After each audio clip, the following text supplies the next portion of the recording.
hosted by Mike, the Big Cheese.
Welcome back to the Heavy Metal Mayhem Radio Show. It is the last Sunday of October 2020. It's the 30th.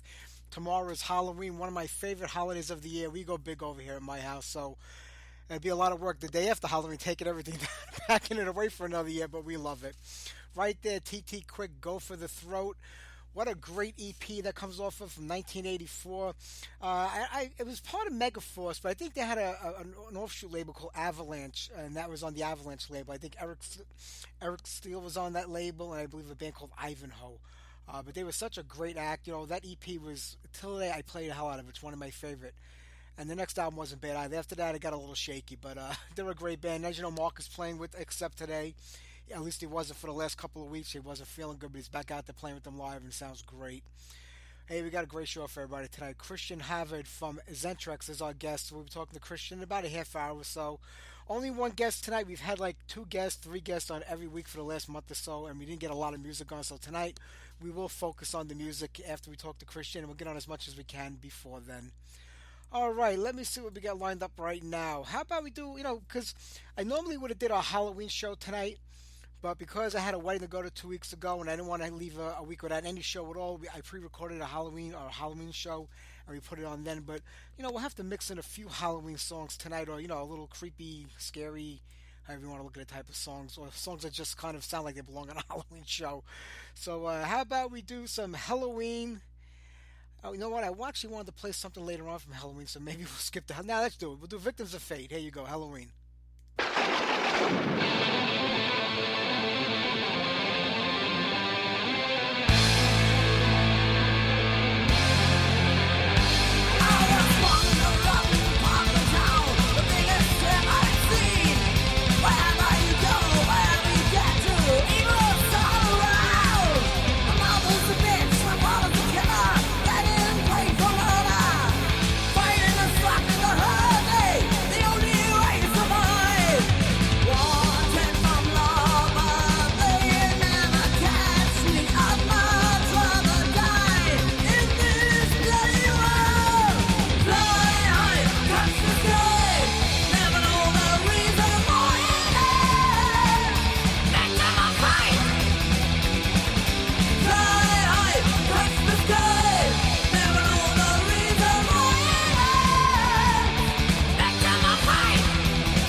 All right, Omen, Don't Fear the Night. Right before that, Salem's Witch with Attack.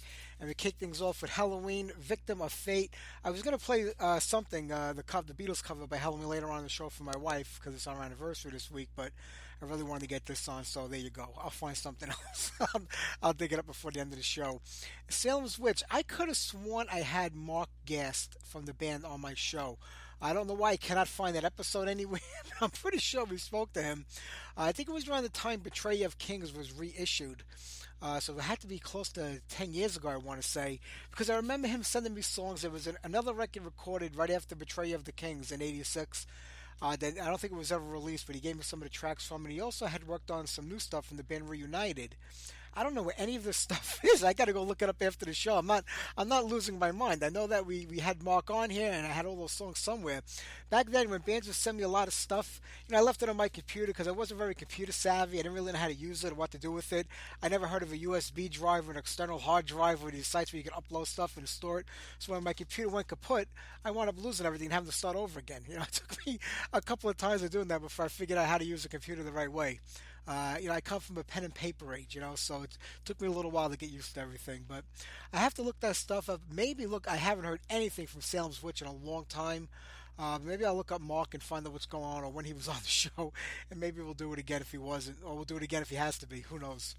All right, let me see here now. I saw they were talking to Ian Hill about Judas Priest being inducted into the Rock and Roll Hall of Fame. He was saying that, Richie and Ripper should have been a part of it.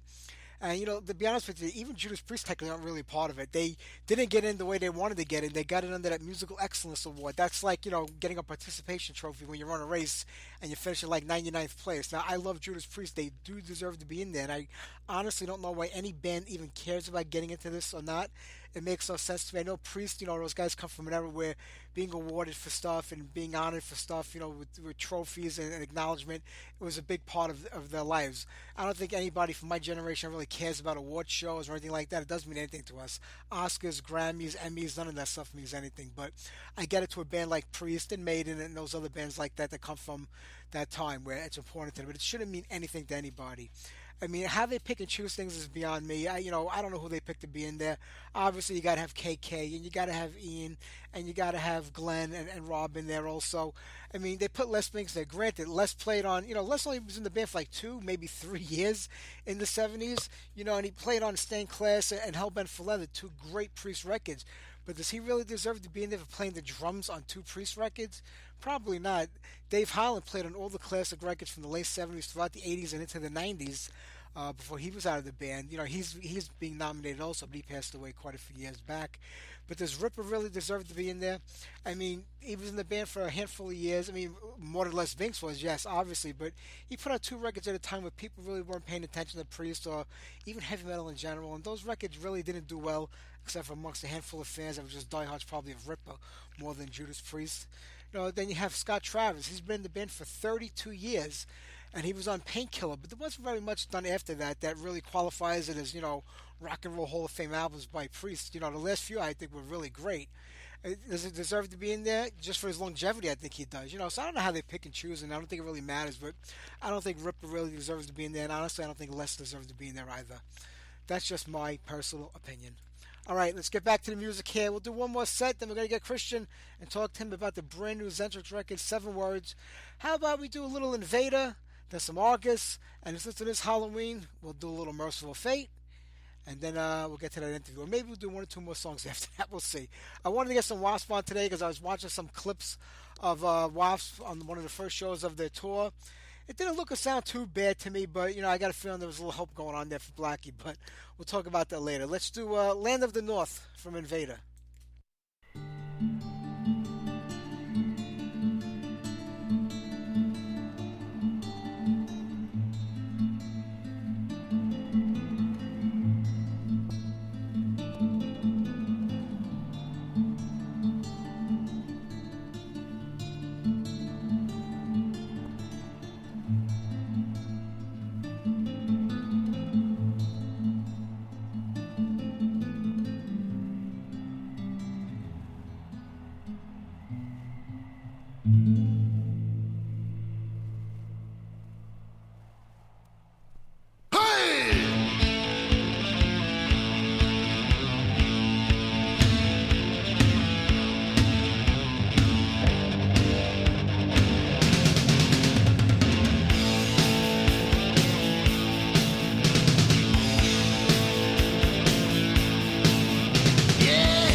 right, Merciful Fate with Evil. The band will be in New York in about 2 weeks. I'm thinking about going to the show. Every show is in Brooklyn. I was born and raised in Brooklyn. That's where I lived. But this is only, to me, Brooklyn consisted of, Bensonhurst. That's where I came from. This is on the other side of Brooklyn, and not that it's so far away. It's like a 15-minute car ride from one end to the other, at least without traffic if you're taking the streets. But I just think about going down there looking for parking. As I get older, I get more cranky, more grumpy, less things I want to do. I just want to sit on the couch a lot of times. But listen, if you do want to get out tonight, Raven is playing at Dingbatch. They're doing the whole Wiped Out record and a few other songs. Riot City's on the bill. It's that make-believe, mashed up, band of Riot. I think it's got one guy who's somewhere in Riot, somewhere semi towards the beginning. I don't even know who it is anymore, but they're doing all classic Riot songs. But Whiplash also on the bill, as well as Midnight Hellion, and I think there's one other band. I didn't know those three were playing, or I would have tried to have gotten there tonight because I haven't seen Whiplash in a very long time. It's only Tony Potaro in the band these days, but I still would like to have seen them perform, and I had no idea they were even on the bill. I haven't really checked out Dingbat's website in a very long time. I used to go there all the time with Tommy. It's been many, many, many years since then, but it's a great show, so if you're in the area, head out there tonight and go check it out. All right, and we did August right before that, Down the Motorway, and Invader, Land of the North. I'm still looking to find Salem's Witch. I could have sworn those guys were on the show. All right, I was watching some clips, and I saw some people complaining, which we all do all the time. It's just the world we live in today. About they were disappointed with the new Wasp concert. Wasp is on tour. They're supposed to be doing a classic set. And I'm looking at the set list, like, these songs seem pretty classic to me. I mean, there's a lot of stuff off the first record and the second record. Then when I went to catch some of the video clips, they kind of combined 6 or 7 of those classic tunes into one medley in the beginning. So I get people being a little disappointed that it would have been better to hear each song one after the other, spread out throughout the show, not combined to a 7 or 8 minute medley.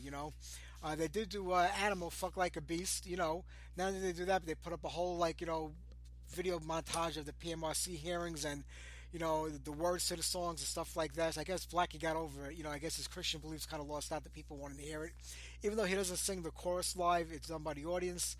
But I have to tell you, I was watching the video clips. They were pretty good quality video clips. I think it was on Blabbermouth probably. I'm watching the video clips and, Black, first of all, he's still using that big mic stand that he rides on. It completely obstructs him from the view of everybody. Unless you're standing overhead, looking down, you can't see Blackie's face or his body. Maybe that's why he's still using it, because it got a little chunky and he wants to maybe conceal himself. I don't know. Or maybe because I think he's lip syncing. If he's not lip syncing, he's definitely using some sort of backing tracks, because when you listen to it, his voice just sounds like it did in the early 80s. And I've seen Wasp live quite a few times, especially in the early days, and Blackie didn't sound like the record version of Blackie even back then live, you know what I mean? So it's 30 years later, 40 years later, I think he's either singing the backing tracks or he's completely lip syncing, because when you hear the rest of the band come in on the choruses, they are live. You could tell the difference between the way they sound and the way he sounds. So maybe that's why he's using that big mic stand still to conceal his face. I have no idea. But you check out the clips and you let me know. I could be wrong, but it sounds like there's definitely backing tracks going on, or he's lip syncing, one or the other. I don't know. But let's do Wasp. We'll do one more tune. We'll get some Xentrix on. We'll talk to Kristian, and then we'll wrap up the show right after that. So here you go. Wasp, Tormenta.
you choose to stay, you never will be found.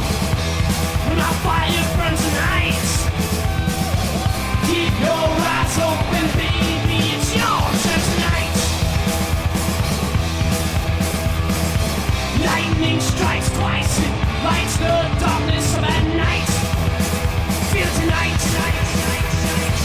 it is rising as you're reaching for air. As you move to get on top, almost over, but you don't really care. You don't ever wanna stop, no. Close your eyes, baby, there will be another night. Lightning strikes twice, it lights the darkness of at night. Oh, light it up!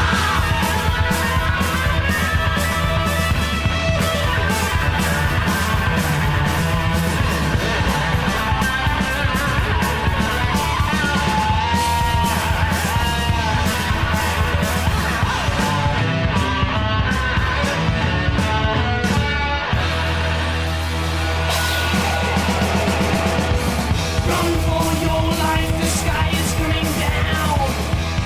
As thunder wraps the skies. If you choose to stay, you never will be found. When our fire burns the night, close your eyes, baby, there will be another night. Lightning strikes twice, it lights the darkness of that night. Gotta feel it tonight. Keep your eyes open, baby, it's your turn tonight. Lightning strikes twice, it lights the darkness of that night. So light it up. Close your eyes, baby, there will be another night. Lightning strikes twice, it lights the darkness of that night. Oh yeah! Close your eyes, baby, there will be another night. Lightning strikes twice, it lights the darkness of that night.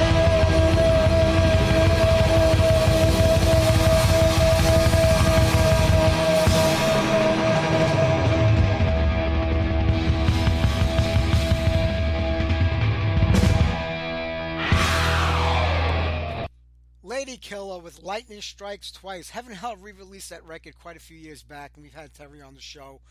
I believe Heaven and Hell is running a Halloween special. I don't know if it's still on. Go to the website and check it out. It was 10 CDs for $10. I don't think it's the jewel cases or the packaging. It's just a CD inside of a plastic sleeve. But pretty much the whole catalog is available. So if you're not interested in the full package and just a CD with the music, go there. But I also think he has a lot of vinyl and a lot of CDs on sale for $1.99. I believe the sale ends either tonight at midnight or tomorrow. So go to Heaven and Hell's website or the Bandcamp page and check it out. See if you grab yourself some good bargains. They have a lot of amazing releases. All right, let's get to Xentrix right now.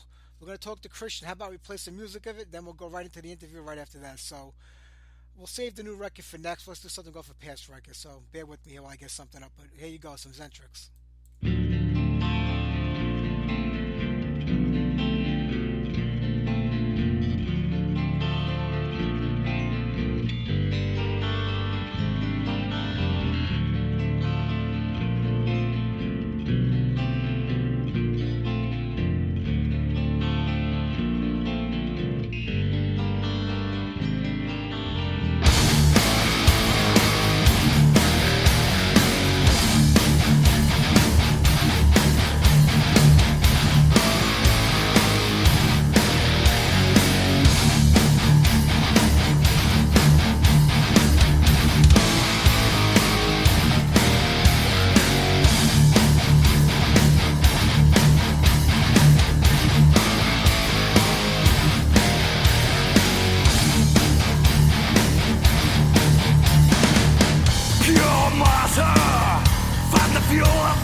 Throw them on to the dark, singing God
throw directly to the flood.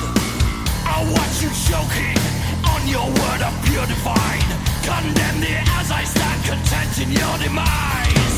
Take color, all is not as it seems. Throw the bow to the dark, singing down on your knees. It sounded more than a noose for the neck is condescending. Say like the virtue never ending. Mastermind of hidden progress. What's the process for this? Position of decay. Mass devotion, mass divide. Commit to threats or suicide. The process to obey. Seeing all is one heavy cross you wear. Condition to betray. Cut the rope, stake the goat. Living hope that when all's done and said, everybody loves you when you're dead.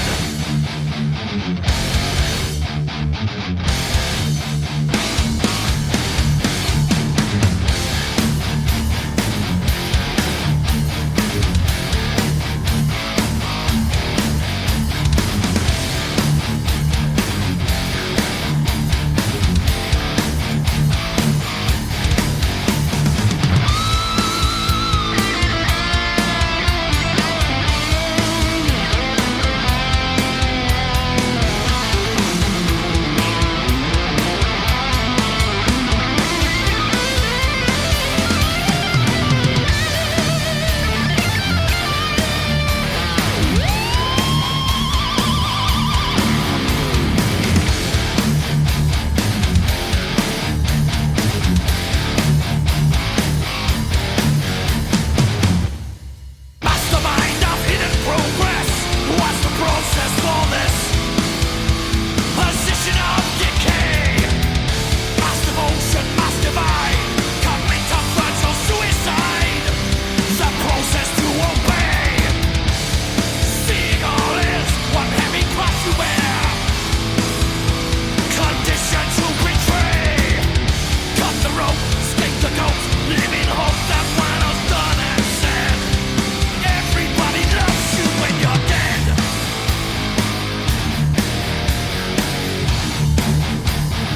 Everybody loves you when you're dead.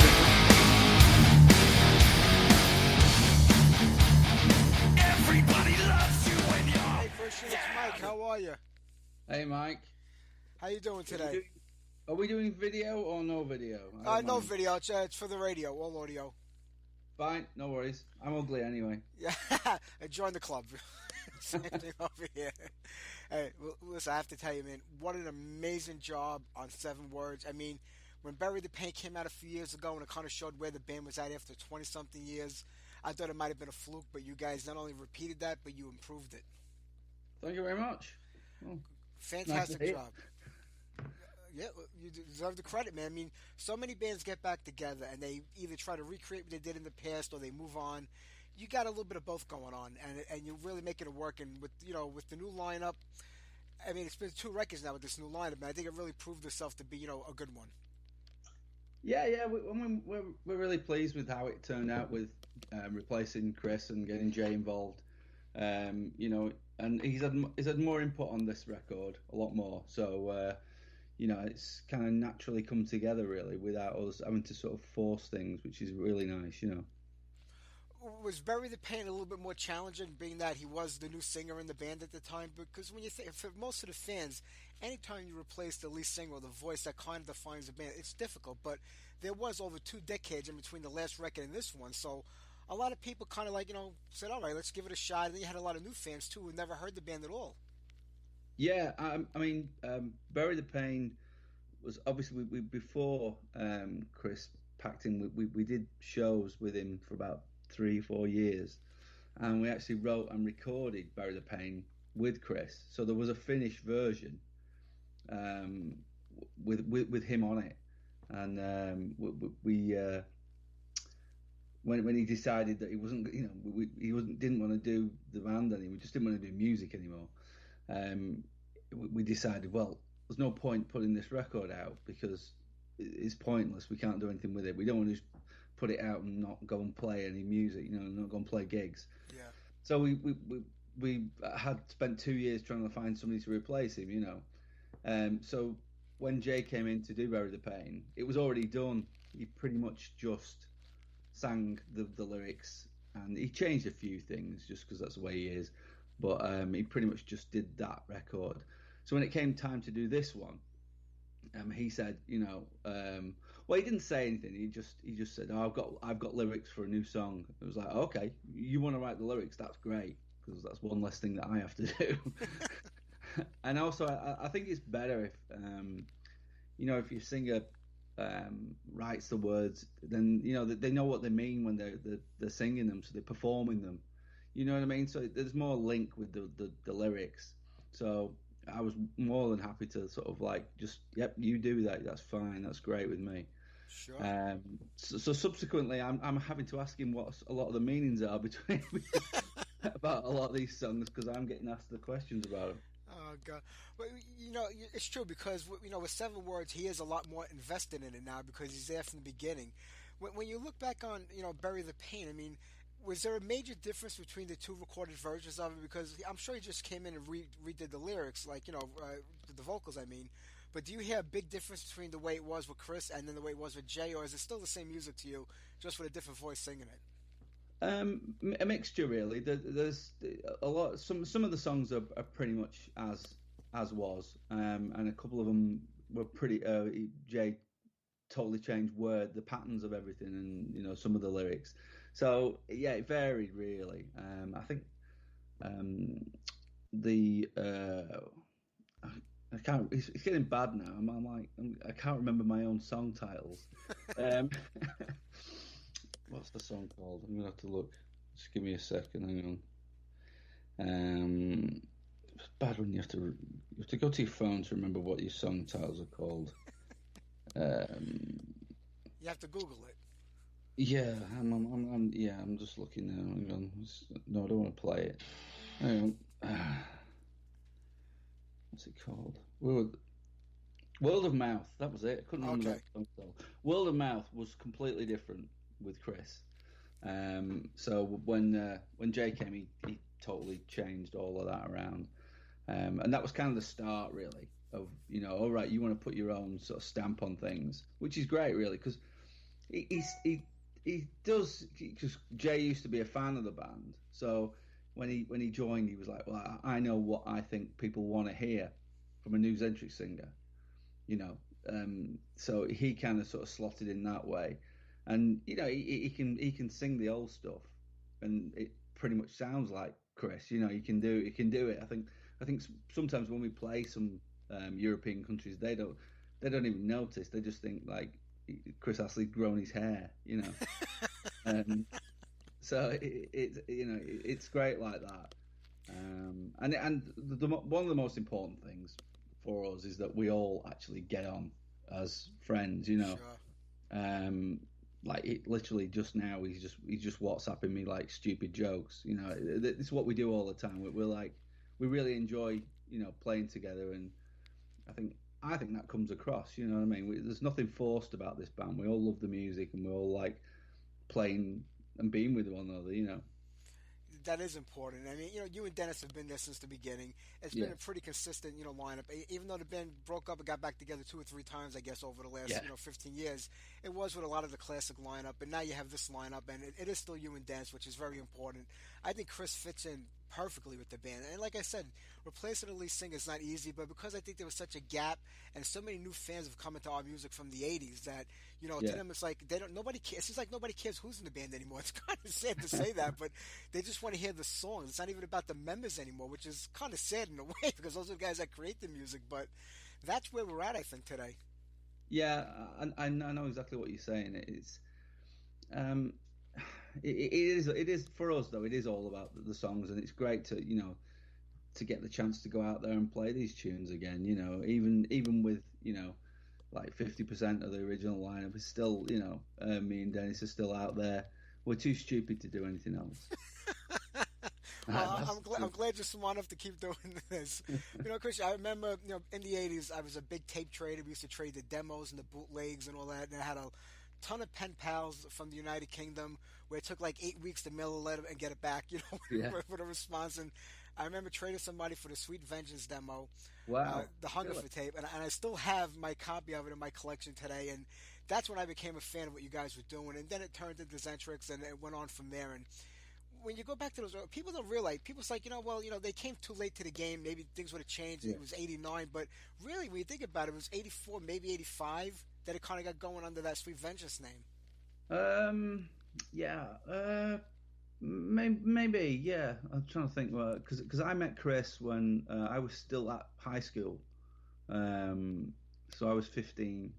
So yeah, that'd be 85, 86, and then I think it was actually for my it would be 18th. Yeah, I think it was my 18th birthday present was my dad paid for that demo that you've got. Wow. Yeah. So it was that was how it kind of went. He just said to me, "What do you want?" I was like, "Well, the studio's got an offer that you can go in for a weekend for like I think it was like £100, and it was like he's like, okay, you can have that for your birthday, So we have Yeah. him to thank for that. Yeah. That's great. I don't know if this story's true or not, but I heard that, when Shattered Existence came out, that I think it was Roadrunner came on at the time, or Road Racer, the same label basically, but Yeah. that they actually were looking for you. They did, yeah. We sent that demo to a magazine called Metal Forces, Yeah. which is just to a demo review section. And I don't think when we sent it to everyone, we found like mailing lists, and I think we missed off Roadrunner or Road Racer. It was Roadrunner. I think Road Racer was what it came out as because there was some conflict with the name of with Warner Brothers, I think. Yeah. Something like that's what they told us anyway. With the Wile E. Coyote Roadrunner. Yep. Anyway, that side, yeah, we didn't actually send them a tape, and Mark Palmer got in contact with us. He somehow, I think it was in the magazine, there was a phone or an address, and he got in contact and said, "Why haven't you sent me a demo?" I was like, "Oh right, okay."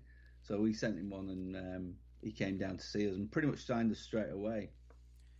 Our manager at the time told him we had a gig, which we didn't, and took him, basically made sure he'd missed his last train back to London, and then took him up to like just a room that was above a pub, like a function room, and we just played for him. So we just played like half an hour of our stuff straight to him, to no one else. And he signed us the next day. I think we got an offer for that. So that was that back then. That's a great story. And when I remember Shattered Existence came out, I was just blown away by the brutality of that record. I mean, when you look back on that, even like For Whose Advantage, which came out like a year or so later, I mean, how do you look at those records today compared to back then? Because when you're living in the moment and you're young, you might not realize what you put out or what you had, but 30 years later, you've seen the impact that these records have had on the scene itself. I mean, how do you feel about them, 3 decades later? It's really nice. I mean, basically, we at the time when you do it, you're just in the whirlwind of making this stuff, and you almost don't think about it. It's just turning it out. And looking back now, I can't believe how we turned around everything so quickly. I mean, the distance between Shattered Existence and Fruits Advantage is a year. Now, that's nothing. In this day and age, who puts out an album every year? They don't, do they? And I can't believe we managed it. We just felt like we did a lot of gigs, and straight back in the studio. I remember at the time it was like, we're gonna have to really start writing some stuff because we haven't got anything, But after we packed it in the 90s, we just thought, that's it now. Nobody's going to ever sort of look at us again, And then the internet sprouts up and people start talking about, Shattered Existence, this is classic, legendary album. And we're like, really? You think so? And it was like, oh yeah. And then all of a sudden it's like, you can't get hold of it and people are buying it on eBay for stupid amounts. And we're like, oh, I wish I'd have kept a box of those things,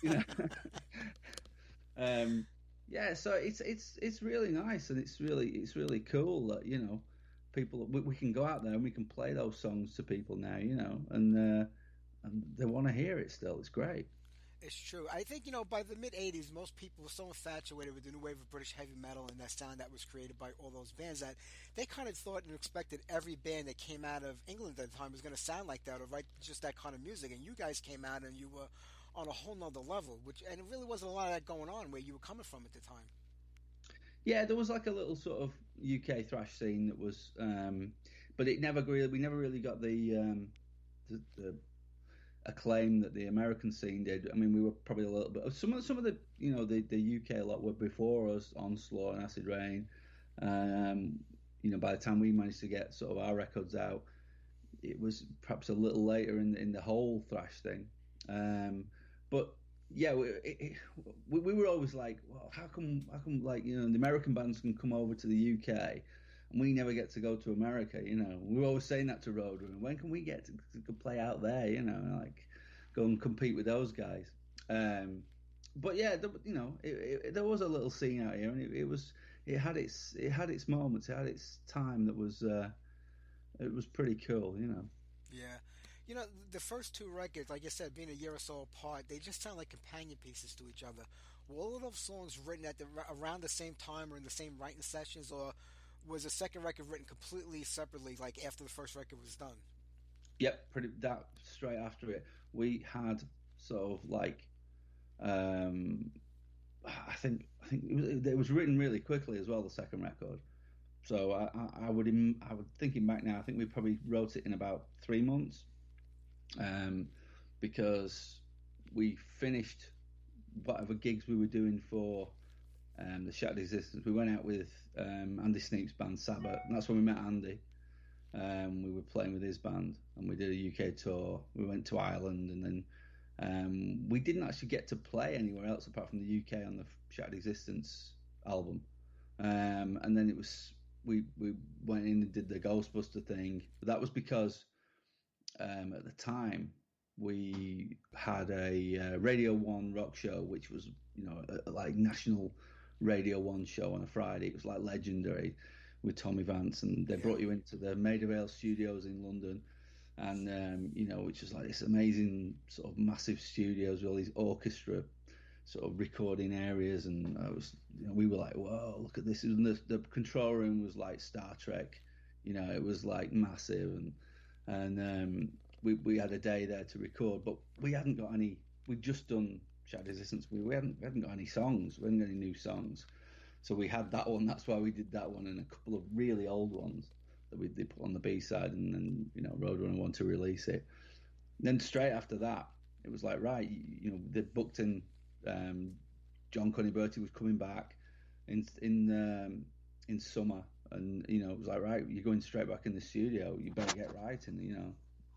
It's like, okay. So they had us on the treadmill at the time, which was cool, for us, and it gave us like deadlines, and I think probably we worked better under pressure like that at that time anyway.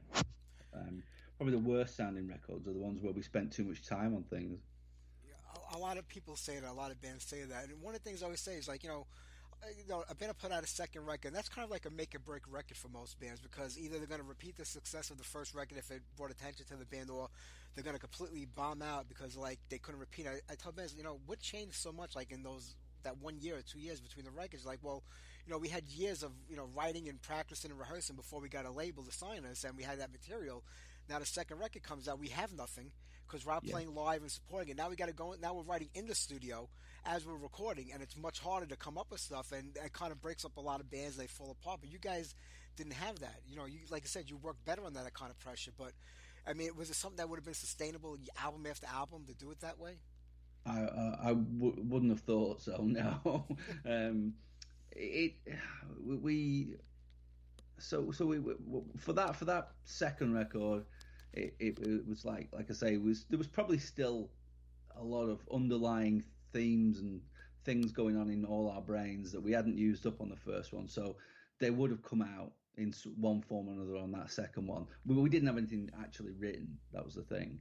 But when it came time to do the third one, it was we did like we had a little stopgap doing the live EP thing with a couple of new songs, and those were sort of experimental things for us, which then we went on to Kin. But we kind of it was a weird time because metal was changing then anyway. So in the 90s. So that's when we, like I say, we spent too much time overthinking what we should and shouldn't be doing. And I personally, I think that was the wrong way to go. We should have stuck true to our roots and stuck to it, which was what I wanted to do when we got back together again. I was like, I always said, let's write Bury the Pain should be the album that we should have written, after Frui's Advantage. I thought Kin was a good record. I understand what you're saying. It was a different sounding record. 92, Metallica's about to, become superstars with the Black Album, and they kind of left a lot of the thrash behind with that album also. And a lot of bands were doing that. It was a change in time. I mean, grunge was on the rise. Hair metal was pretty much a dead thing at that point in time. The thrash bands here in the U.S., like Testament and Overkill, and they would still continue what they were doing, but with a little different sound and vibe because they were also trying to fit in with that new metal grunge thing that was going on. But Kin, to me, was like a pure power metal record in a way, or a progressive metal record, I should say. But I thought there were some great songs on that record. I mean, did you ever think about going back and maybe reworking some of them into a different sound? I mean, The Order of Chaos, I love that. No More Time. Right. Yeah, I don't hate. I do like the songs on Kin. I think production on it was not great. It's one of those albums that we were like, oh, this sounds amazing, and then like when you take it home and play it on your stereo, you go, hey, this doesn't sound the same as it did in the studio. What's going on here? And then it's too late because they've already pressed it up.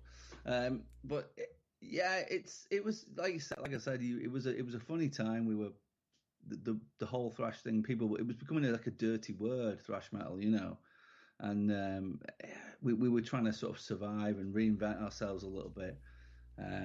We were, some of the other influences were coming out, like you say, the kind of more, tiny bit more progressive. The sort of like we were maybe looking at bands like Queensryche and going, well, maybe we can be a bit Queensryche on this bit or whatever, and it's just not my favorite. It's not one of my favorite records that we did. I prefer the first two, the older stuff. But I totally get that people still like. I mean, we always get asked, "You're not going to play something off Kin? You're not going to play something off Kin?" And we have done, but not. It's not in our regular set, Yeah. When you decide that you want to go in that type of direction, is it hard to get all four guys in the band on board to go the same way, or was there resistance from certain members? I could see it from you that you felt a little differently about it at the time. Yeah, well, it's always hard to get sort of four people, to agree on one specific thing. Sometimes you've got to, ironically, you do have to compromise sometimes, and it's you think, well, let's go with it and see where it leads us.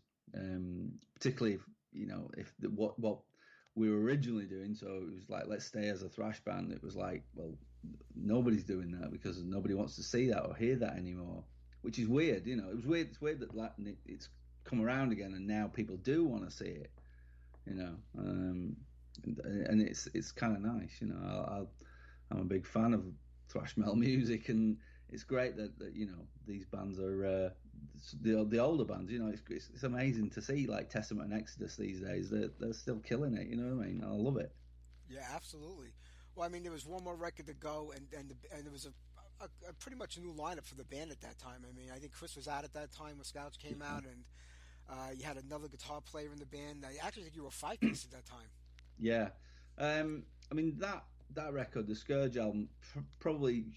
Originally, we didn't want to. We wanted to finish Xentrix and start as a new band, and we were demoing the demo we had for that album to different labels, and Heavy Metal Records said, "Yeah, we'll take it up, but we want it to be a Xentrix album," and we were like, "Okay," and because it doesn't really fit with the other stuff.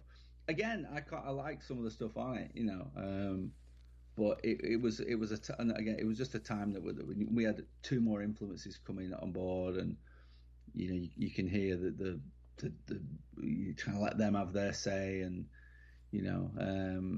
so that's probably the most different. Kin's like old Xentrix trying to reinvent itself, and Scourge isn't really a Xentrix album. I don't think we'll ever play anything off Scourge live. Yeah. Well, like I said, a lot of people didn't realize that that wasn't supposed to be a Xentrix record at the time. And No. I mean, Tony Iommi could attest to that. He did a lot of records in the '90s where he wanted to just be Tony Iommi, and they said, Yeah. no, you got to put the Black Sabbath label on there because that's what sells. And if they did it to Tony Iommi, you know. Yeah. Fair enough. Yeah. So that has to be a tough sell because you're like, wait a minute, but we have this whole new band, this new concept, this new thing, and we got to put the old name on it. I mean, that must have been a little disheartening at the time. And was that like what kind of like ended it where you said, all right, let's not bother with this anymore? Yeah, pretty much. And we went out, and we were playing gigs to practically no one, on small gigs, and just nobody was interested in it anymore. So it was like, we're flogging this dead horse at that time. So it was like, let's lay it to rest. So it was amazing for us that years later, like I said, that these people were talking about these legendary first two thrash metal albums, and it was like, really, you think if we got back together that people would come and watch us? And that was the case. It was quite like a shock to our system, really. Yeah, I mean, I know it was around 2005 when you put it back together, and I was happy to hear that. But a few years later, I remember getting the Hellfighter record, Damnation's Wings, and I thought that was so great. I mean, what's the status of that band now? Is it over and done with, or is it something that you might go back to one day? Or well, never say never, but no, that was because Simon, who sang on the Scourge record, we always stay friends, and it was like him and Pete, who's the guitar player. We were like, they're like, oh, we want to get like a band going again. We want to get a band going again, and we just went through we tried a few different drummers, and then eventually went back to Dennis. And I mean, that's actually Hellfighters where we met Chris Shires, actually, because he ended up playing with the band at the end. He didn't record the record, but he ended up playing in the band. So he was like the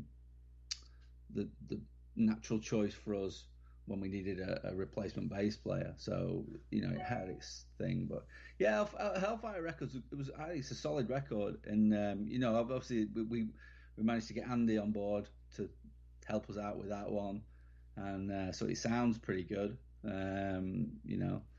Simon does his thing on it, and yeah, it's definitely not a Xentrix record though, for anyone that's thinking it will be. Oh no, yeah, it's got a completely different sound than an album. But that's why I thought it was so great, and it came out maybe 5 or 6 years after Xentrix reunited back in 2005. And was that meant to last back then during that first reunion, or was it something that you were just looking to do as a one-off type thing?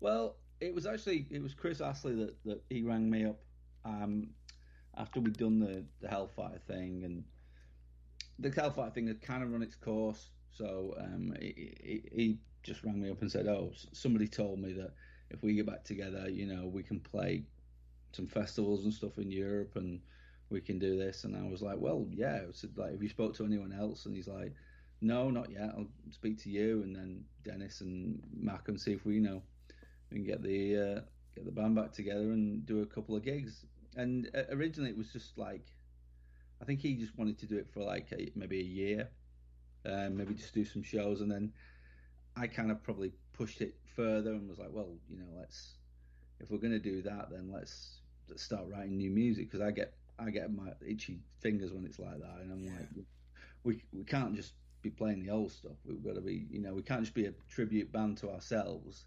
We've got to be like writing new stuff.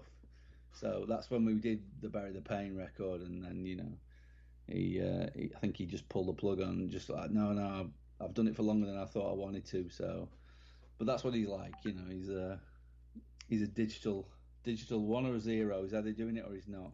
Yeah. Well, there were so many bands that have reunited over the years, and they don't want nothing to do with new music. They just want to go out there and do their classics or their hits or what people know them for. They don't want to create anymore. Some feel like, there's no audio. I mean, Paul Stanley for Kiss, they asked him about a new record. It's like, why? He goes, people just want to hear our old songs, our classics, And, yeah, granted, I want to hear a lot of the old stuff too, but I also want to hear new music when it's written the right way. And you guys have done that. You've written new music that belongs right with all your classics, in my opinion. Thank you very much. It's good to hear. It's nice to hear that people are hopefully going to like it. I mean, at the end of the day, even if people didn't like it, we wouldn't change. We write the music we make, and if people like it, it's a bonus, really. So that's the way it is. But yeah, I think for us, I have to write new music. I'm always like, I'm always doing it. I'm always like sort of getting these riffs and recording them and just trying to make it. I'm already thinking about the next one. But that's just the way I am. And but then again, live, the majority of the set is the old stuff. So I understand. Well, you have to introduce the new stuff slowly, like I guess, because a lot of people just don't have the capability of taking in very many new things anymore, it seems. Well, that's it. I don't like going, if I go and watch, like, Exodus or Testament, I want to see them play. I don't want to see them play, like, 8 songs from the new record, you know what I mean? 1 or 2, it's fine, and then let's play your old stuff, let's say the classics, like you say. Particularly someone like Iron Maiden, you want to hear those. You don't want to go and see Maiden and see them do all the new album. You want to hear, like, all the classics, don't you? Of course, but as an artist, because you're still writing, you're still creating music. You have to, I guess you kind of have to, it's got to be a balance where you say, I know the fans want to hear these songs off of these records, but, we also have to play the new songs too, otherwise how are we going to get them into it? And so there is like a fine line you have to walk of giving a little bit of each. And I think, if you throw a few in here and there, mix them in, every tour you can start adding more and more because people will be more familiar with it. But listen, we went to shows back in the 80s and we saw bands for the first time live, they played 1 or 2 new songs. We went crazy for it because we knew it was coming on the next record. And I think today, because the fans don't have that same experience that we did with, buying a record, going to the show when they went out on tour. I think maybe that's why it's a little harder today. Yeah, true. I mean, we'll try and incorporate new stuff into our set. Because there's a few songs that we haven't really played live altogether yet. Because Jay lives about 4 hours away from us, so we did a lot of the demoing and recording sort of remotely. So the 3 of us, the sort of me, Dennis, and Chris Shires, we all get together on a regular basis. But he sort of comes up and rehearses a lot more sporadic. So there's a few things that he hasn't actually played on. He just sang on it. So there's some work to be done there. What are the chances of you reworking Blackmail, Hunger for Death, Nobody's Perfect, or Grand as a Frog into the set, or making them kind of new? I think that's pretty slim. I would love to hear Grand as a Frog. If you ever make it to the U.S. and to New York, you got to just play even a little bit of that for me. Right, you're on, definitely. If we make it there, I'll that would definitely be fantastic. Hey, Kristian, I'm not going to keep you. I know you got these things lined up all morning, all afternoon where you are, but so I'll give you a little break before you do the next one. But I'm hoping that you guys can make it. I know the COVID's kind of had everybody down for the last couple of years, and hopefully 2023 you guys can wind up on some tour here in the U.S. Man, it'd be amazing to see you guys live. Yeah, we'd love to. I mean, even if it's just like one of these, like, 1 or 2 day festival things, that'd be great to come over and do one of those. I know Onslaught they've managed to come over and do a couple of the Death Fests or whatever they were, the LA one or something, and I think they did another one as well. So you never know, we might get on something like that. That would be great. Yeah, Onslaught was here this summer. Nige couldn't even play because he had like a broken arm. But he was still up there, so it would be amazing if we can make that happen. But November 11th, Listenable Records, 7 Words comes out. I definitely think one of your finest albums to date, and I'm not just saying that because I'm talking to you. It really shines, this record. And I'm going to play a couple of songs on it before we wrap things up here today. Brilliant. Thank you very much. Thank you, Kristian. Take care and have a great afternoon, my friend. And you. Thanks a lot, Bye-bye. Mike.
right, we were talking about the pre-Xentrix band Sweet Vengeance. That was a song off the demo called Blackmail.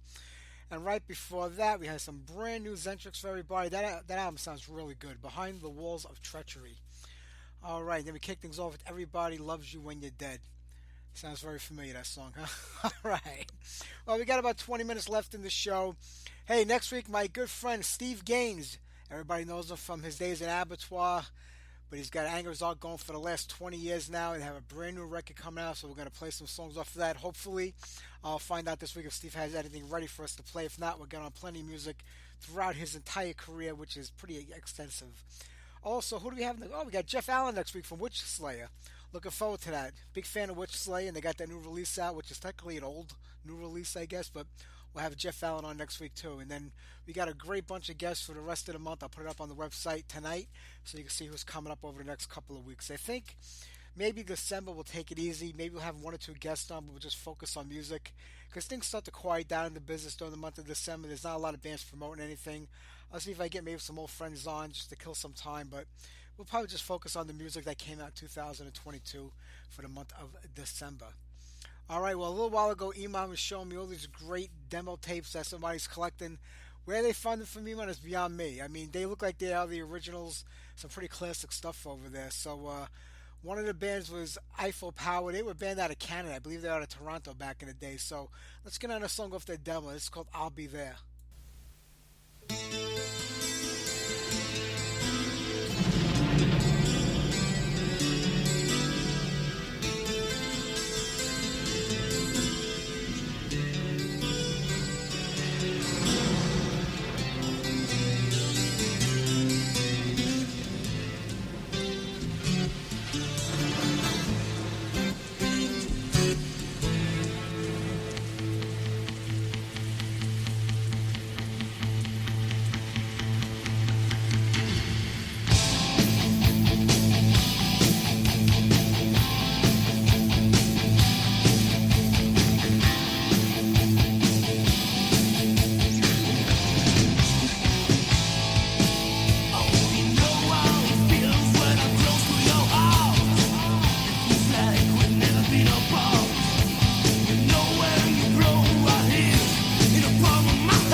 but he's failed, gone and forgotten.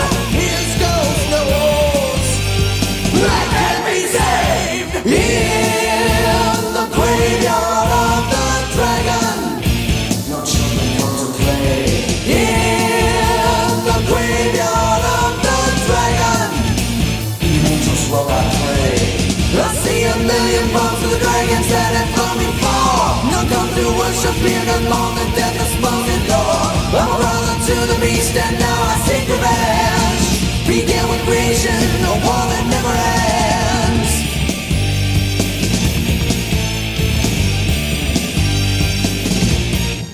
What's that?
He's tried, but he's failed, gone and forgotten. His ghost knows that can be saved in the graveyard of the dragon. No children come to play in the graveyard of the dragon. Even angels will not play. I see a million bones of the dragons that have flown before. None come to worship here, none more than death has spoken Lord. I'm a brother to the beast and now I seek revenge. Began with creation, a war that never